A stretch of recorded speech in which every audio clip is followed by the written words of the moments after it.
Hi guys, welcome to my videos. So guys, today in this video I'm gonna share my experience that what to do if your GCMS notes for your Canada visa application does not arrive in 30 days. So before I proceed, I would like to clarify neither I am an immigration consultant nor I am government body. Whatever I tell in this video is based on my personal experience, and there is no legal information included in this, and if you take anything out of this video, you do it at your own risk. So guys, for my various applications I have applied for GCMS notes multiple times, and when you apply for the GCMS notes, it gives you the processing time, and it also tells that if the 30-day period falls on any weekend or something or holiday, it's gonna move back. You can understand how it works.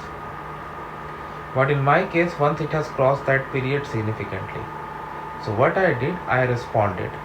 Like when you submit a GCMS note, you get an email. So I had got an email acknowledging my request. I had sent an email that days have passed and I haven't got. Few days later, I got a response on it where they agreed that it has happened, and they also said that now this has been pushed on the rush basis. And few days later, I got the request back. Now, few things are really important that I would tell you to avoid delay.